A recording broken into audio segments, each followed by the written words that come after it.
Well, hello all, and welcome to another episode of Tom's Gaming World, episode 2. So what's changed in the last week? Well, if you watched last episode, you may remember that I got myself one of these little beauties here, the Super Retron HD. But I couldn't use the particular Bluetooth controller I had for it. I've got one of the 8-bit Do controllers, or 8-bit Do, because I think that's kind of like a play on Nintendo, isn't it? Anyway, so this one that works fine on a lot of things, like I use it for the Switch, but I can't use it for this one because it's not compatible. So I got one that was. This is just a standard 8-bit Do one. Connects really well, well it had been until recently when I was having some trouble. It seemed to me like maybe it wasn't charged or something, so I've had some issues with charging these, but I think it's okay now, but it was just being a bit awkward.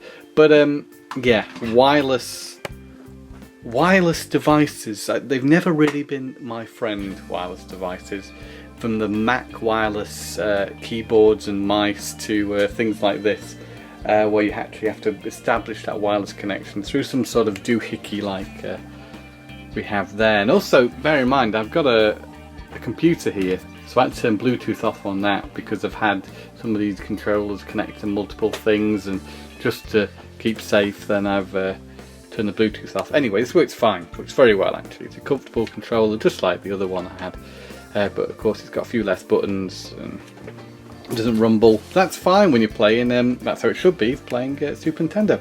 As you can probably see in there, brand new game, RType 3 and Super RType together. So we actually have it on the screen right now. So this was Retrobit put this little package together, and I managed to get one of the what do you call it, collector's editions, that's it, which if you check out other videos on this channel you'll find that one. I uploaded it fairly recently.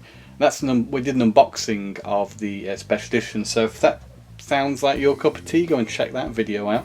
But we haven't seen any footage of the game yet, so, or games. So this is how the menu looks, RType 3 and Super RType. Let's jump straight into RType 3 just by pressing start. It takes a second. There we go. This is a Super Nintendo game that is on the more expensive side if you were to buy the original cartridge. And now you can see the game in action. Great music, great introduction sequence for the game. Here we are using this controller. So I'm most familiar with RType on the Game Boy actually. RType DX was the first one I played, and when you start RType 3 it feels like a throwback to the original two games, very much so. But then things get crazy. Look at this. Yeah, I wasn't expecting that first time I played it. You've really got to keep your wits about you, but it does look pretty impressive, as a sequel should. Get the speed up there. So it's a hard game. All R-Type games are hard. Or I don't know. I think just all. I find all side-scrolling shooters hard. I like them, but I'm never any good at them. Of course, if you stick the power up on the back, you can fire from the rear or the front. There we go. It always helps in these shoots to get all the power-ups for your weapons, because it just makes the game a lot easier. If you're struggling with the basic power-ups, or the basic laser should I say, then these games are so difficult. Speed helps as well. If you can move around and dodge things a little better, then that's always very helpful. This is hard now because we've got limited space to move, and things like that happen. Basically that's RType 3. So RType 3, pretty cool, and got Super RType on there as well, so I'm all R-typed out for the time being. We've got another game for you that's slightly similar. It's a shoot 'em up. It's one we've actually been given an advanced copy of ahead of release on Nintendo Switch. Now by the time you're watching this, the game will have been released on Switch. The game is called Horizon Shift 81, and I think it's very much worth your time. If you're a retro shooter fan, you may just like this. Let's check it out. So this is a sequel to the original Horizon Shift, which is an award-winning game, which has a great game mechanic, very original, I have to say. Now, it's one of those vertically presented shooters, but it's a single screen wave-based shooter. So it's very easy to pick up and play. So you've got a few different modes here. The one I've played so far, it's been the only one available. Oh yeah, there are a few more modes. There are a few available modes. But the one I've been playing is the Arcade Classic, which I got up to level 7 on. So you're on this line and you can move back and forth. So this is the Horizon line, basically. You fire your weapon with A. You've got bombs on Y or X, I can't remember exactly. But you need to flip between the two to get all the enemies. Now, what if the enemies get on the line? Well, you can dash into them to knock them off the line. But you've got to be careful there, because you can get hit doing that. So your timing has to be just right for that bit to work. Watch out for the asteroids, as they can actually damage the line as well. So everything evolves or orientates around this centre line. And I did terribly there, but it's probably because I'm talking at the same time. You can get power-ups for your weapons as well. See if we can get any of them. Here's one. Nice soundtrack too on this. Yeah, it doesn't start the level if you die. You know, you can make some sort of progress until you run out of lives. But really, with any shooter, you want to have better weapons at this point. Like this one, the Blitzer. You've just not got to forget you're dealing with two playing fields, really. So I'm not sure if this game's compatible with the flip grip accessory. I assume it is. I assume all sort of vertically orientated games like this should be compatible. I fell off the line there. That was Horizon Shift 81. It's available in the Nintendo eShop right now. So if you like the look of it, then yeah, you know where to go to pick up a copy of it. It's pretty darn cool and very pick up play, very addictive. You can't really go wrong with these sort of throwback shooters like this. This one's also got some clever design elements. So yeah, it gets a big thumbs up from me for sure. Another game that I picked up recently is Aladdin for the Super Nintendo. I've not had a chance to play this yet, so we're going to just slam it into the Super Retron HD now and just take a quick look at it. So here we are with Aladdin. This was developed by Capcom, meaning it's slightly different from the version you may be familiar with on the Sega Mega Drive or Genesis. But a good game in its own right, or so I've heard. So I'm not sure we take this guy out. Oh! First time I ever played this game. We've got a run button too. So we can jump on their heads to take them out in typical Mario style. Watch out for these enemies. Oh! Oh no! Now I've run out of apples. But really just jumping on their heads seems to be enough.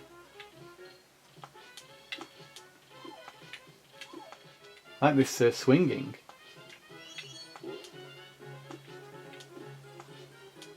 Really gets across the feeling that Aladdin here is very acrobatic. Oops. Get some health back. And, jump over these snakes. Or bounce off them. Yeah, look, I love all the jumping around. That's pretty cool.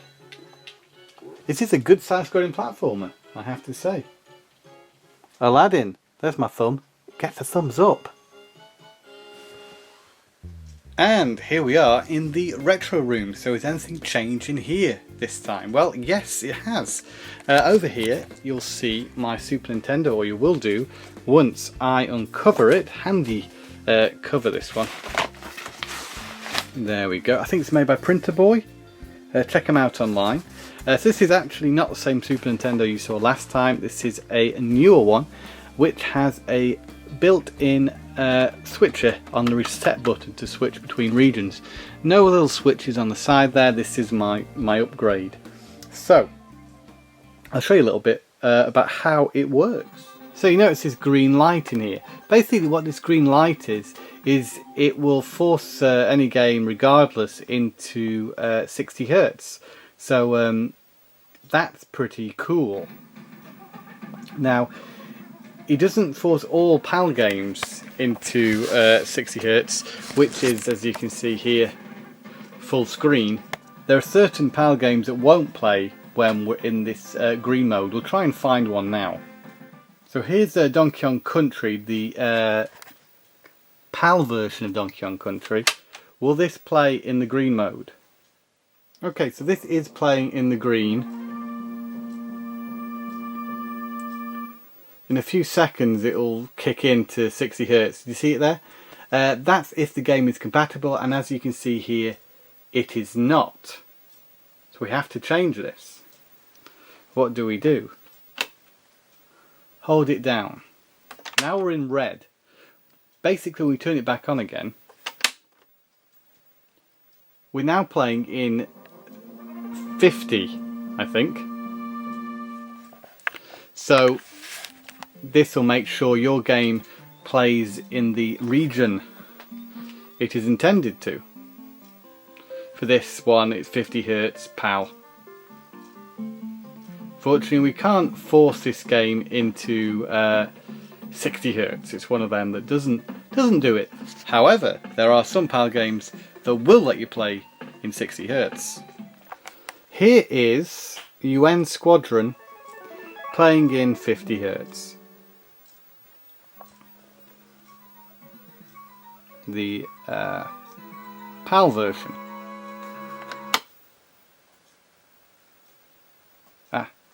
You can normally reset it just by pressing the button, but if you hold it down.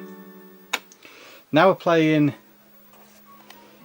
it's the third mode that we have on this. That basically, I think, plays in the region of choice. So with this one, it will be PAL. Now if we were to put in another game, for example, a Japanese game, then what would happen is that would play in 60 Hertz NTSC game, no problems. This is a mode you'll probably want it on if you want to play the games in their original modes. Hold it down though. We've switched it into 60 Hertz full screen. As I say, not all PAL games do this, but this is an example of a game that does. So I hope that all makes some kind of sense. If you want me to explain that any further, just drop me a comment below. But I got this off eBay, off a really friendly seller. Wanted to upgrade from my old one with the switches because it really wasn't working very well. This is probably the best sort of modification job you can do on a Super Nintendo in order to get it to play all the games in the best possible way. So, in terms of other new stuff and pickups this week, well, you've seen RType and you've seen Aladdin, but we also have a few more. This was just £2, but it's on eBay. Heat Seeker, a game I played on PS2 before and really quite enjoyed it. I was thinking I don't have an air combat game on the Wii. Oh, I do. I have Sky Crawlers on the Wii, so totally forgot about that. But I'm looking forward to playing this for some more sort of arcade style action. Over here we have a great new addition to the shooter collection. We've got Thunder Force 4, which is a slightly more expensive game than I like to buy, but I think you'll agree this is a very good game if you've ever played it before, and if you haven't, I'd suggest trying it out. This is a lovely condition copy of the game, so really happy to have that. I picked up Zoo Cube, well, in Derby for £1 from CX. Below that, Con McRae Dirt 2, I think it was £2.50. And below that, Line Rider, which was a game that I'd not heard about until fairly recently. And I did enjoy playing Line Rider on the PC. You know, it's an online flash game, I think, to begin with. And there's a version for the DS and for the Wii. Got that for £4. It works pretty well, actually. I was pleasantly surprised. So Not played enough of it to really recommend it yet, but first impressions are pretty good. So there may be something I've forgotten about, but that's most of the news in Tom's gaming world for now. So thanks for taking your time and watching the video, and we hope to see you again soon for another one. Bye for now, and game on.